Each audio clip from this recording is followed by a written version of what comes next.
And then one more Japanese poem. This is by Issa, the haiku writer. And this is the poem that taught me that it's okay to put humor in poetry, even in haikus. So this is a haiku by Issa. Don't worry, spiders. I keep house casually. Oh, that's cute.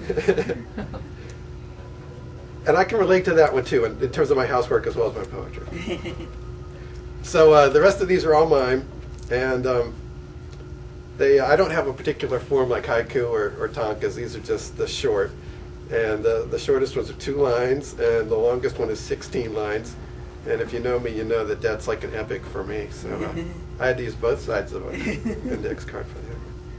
Here's the first one. The rain taps a message on the roof. Stay inside, it says, and write a poem about loss.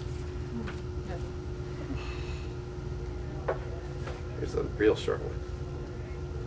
Sunset's brush paints in rose and fire and awe.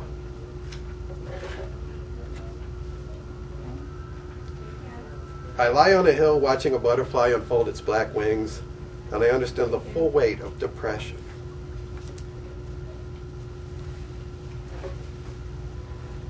This one's called The Woman from Venice. Canal dark eyes allow passage. That one's almost like a whole story. Yeah. This is called Late October Afternoon. Bees are squeezing themselves into the bosom of scarlet sage blossoms, going about their always business, unaware that nightfall will bring frost and children dressed as skeletons.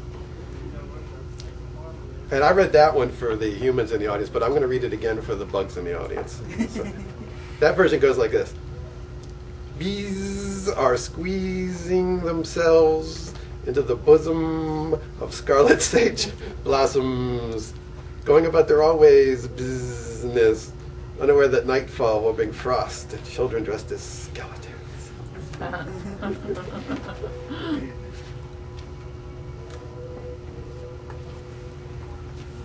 Foghorns on the bay, Baltimore moans in the dark. One tower mortally wounded, one still unsuspecting.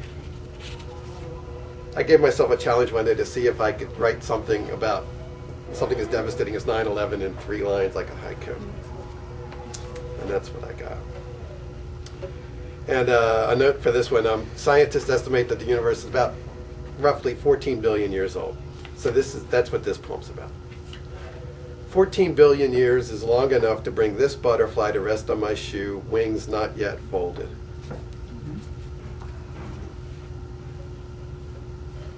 And this was for the cat lovers in the audience.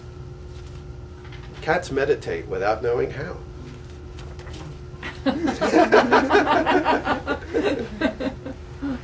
My dad led a meditation group, and he always was planning to write a book about cats and meditation and sort of how you can learn from cats how to meditate, but unfortunately he never did it.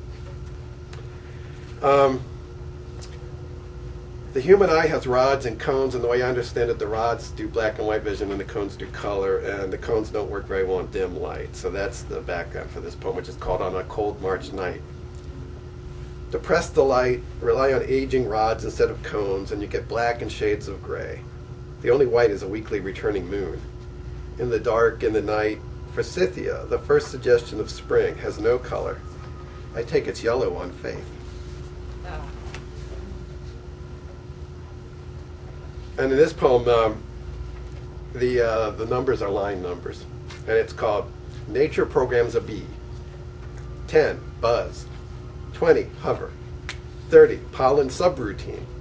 40, seek yellow.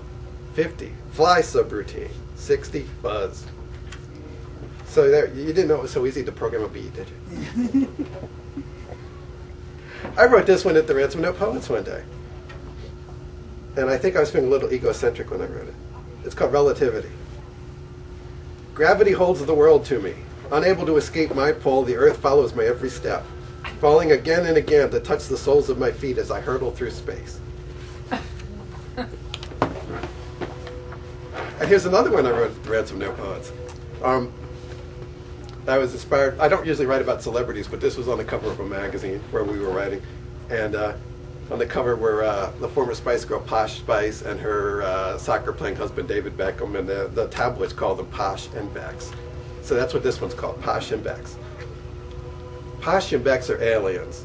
They come from some strange flat world on the cover of magazines. Who can fathom paper, fathom skin? Posh and Becks are human tattoos. They live in the ink. An octopus leaves its shadow behind in the deep. And this is a poem I wrote recently. I just started with the word symmetry and decided I'd figure out what that meant to me. So this is called I Am. I am split down the middle by the symmetry of loss. A worm cut in half becomes a new worm. I have to begin my life today. Some of you have heard this one before. This is called Lessons. Heart hole, weep, weep, weep. Hurry up. Time to sing new now. Eat sweet, sweet syrup. Outside my window, Mockingbird explains life to me. Sometimes I can whistle that one. I don't know if I can do that today or not.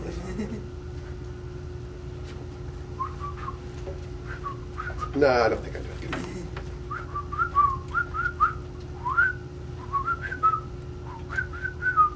it. Outside my window, Mockingbird explains life to me. So there you go. That was the bird version. This is called Timing. Duck the cow, grab the cookie, kiss you. Duck the bike, eat the cookie, kiss you. Duck the shed, grab the cookie, kiss you. Life inside a tornado is a matter of picking your moments.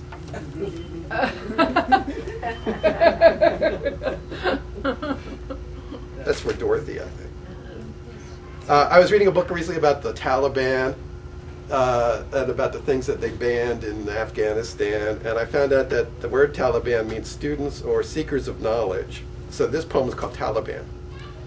Seek music, seek dancing, seek poetry and perfume, seek kites with playful tails, seek the curve of a woman's lips, seek knowledge with your tongue. I have two more here. This one's called Night. Walking home from the Chinese restaurant with a book in my hand, I spot one lone firefly, still searching.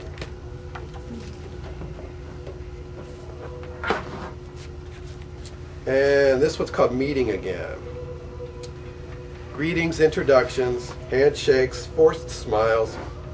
I tell about work and writing, and the time you and I hit a deer while driving home from Philly, splitting the radiator, stranding us at 2 in the morning.